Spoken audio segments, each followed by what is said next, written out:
देखा जाए तो भारत एक बहुत खूबसूरत देश है क्योंकि यहाँ पर पहाड़ की वादियों के दिलकश नज़ारे, समुद्र में डूबते सूरज के नज़ारे से लेकर रेगिस्तान में उगते सूरज, हर किस्म की खूबसूरती मिलती है जो किसी एक देश में होना बहुत मुश्किल है। इसलिए भारत दुनिया के उन कुछ देशों में शुमार है जो सबसे विविध देशों की गिनती में आते हैं।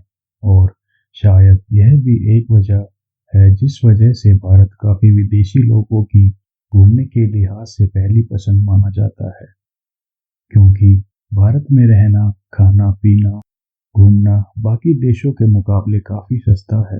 भारत के लोग अतिथि देवो भव के नारे में विश्वास रखने वाले लोग हैं।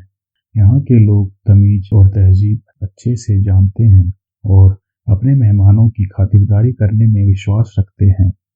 मेरी यही तमन्ना है कि कोई भी विदेशी जब भारत आए तो यहाँ से अच्छी यादें ही लेकर जाए और अपने जीवन में फिर से भारत आने की इच्छा रखे। लेकिन वहीं चंद लोगों की वजह से पूरे भारत का नाम खराब हो जाता है और कई बार वो लोग ऐसे काम कर देते हैं जिससे लोगों की जान पे बन आती है। ऐसे ही एक केस हाल ही में सामने आता है जिसमें एक ब्राजीलियन स्पेनिश औरत जो अपने पति के साथ ट्रैवल ब्लॉगिंग करती है और कुछ देशों से होते हुए भारत पहुंचती है, लेकिन यहाँ जो उनके साथ होता है बहुत शर्मसार करने वाली घटना होती है। फर्नांडा, जो एक ब्राजीलियन स्पेनिश महिला है और अपने घूमने के शौक के चलते वह 66 देश घूम चुकी थी, वो अपने पति के साथ बाइक में Iran, Iraq, Saudi Arabia, Pakistan होती हुई पिछले साल भारत में घुसती है और भारत के लद्दाख से अपना सफर शुरू करती है। तब तक वह करीब हजारों किलोमीटर का सफर अपनी बाइक से तय कर चुके होते हैं। 1 मार्च 2024 को वो दोनों कपल झारखंड के दुमका इलाके में पहुंचते हैं और अंधेरा होने की वजह से वहीं हाईवे से थोड़ी अंदर जंगल में अपना टेंट खोल लेते हैं, क्योंकि रात को टेंट में सोना उनके लिए कोई नई बात नहीं थी। वो ऐसे पहले भी कर चुके थे, इसलिए वो अपने साथ अपनी बाइक में ही टेंट और छोटी मोटी खाने पीने की चीजें कैरी करते थे। अब उनका प्लान उसी जंगल में रात बिताने का बन जाता है, जो शायद एक लड़का जो मार्केट एरिया से उनका पीछा कर रहा था वो समझ जाता है। जिसके बाद दोनों पति पत्नी अपने टेंट में आराम कर रहे होते हैं, तभी करीब 7 बजे एक बाइक उनके टेंट के पास आने लगती है और यह देखकर वो कपल घबरा जाता है, क्योंकि यह इलाका उनके लिए नया था और उनको इस इलाके के बारे में कोई खबर नहीं थी। देखने पर पता लगता है कि उस बाइक पर 2 लड़के सवार होते हैं, जिनमें से एक लड़का वही था जो उनका मार्केट एरिया से पीछा कर रहा होता है। कुछ देर बाद वो दोनों लड़के कॉल करके अपने बाकी दोस्तों को भी बुला लेते हैं और कुछ ही समय में वहाँ 6 और लड़के कुछ बाइकों में आ जाते हैं। इन सब लड़कों की उम्र करीब 20 से 30 वर्ष के बीच होती है। सब लड़के जमा होने के बाद वो लोग उस कपल के टेंट की तरफ बढ़ते हैं और अंदर घुसकर उस कपल में जो आदमी होता है उसके साथ हाथापाई करने लगते हैं। औरत द्वारा बीच बचाव करने पर वो लोग दोनों पति पत्नी के सर और शरीर पर वार करने लगते हैं।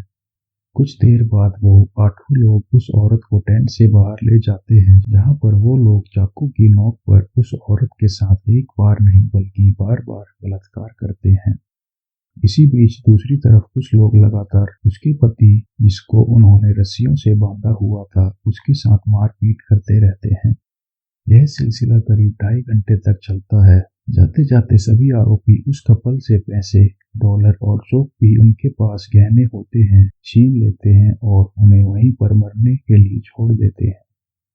करीब 10:30 बजे पुलिस की एक जीप उस एरिया में पेट्रोलिंग के दौरान पहुंचती है, जहां वो उस कपल को रोड की साइड में ही पड़ा देखती है।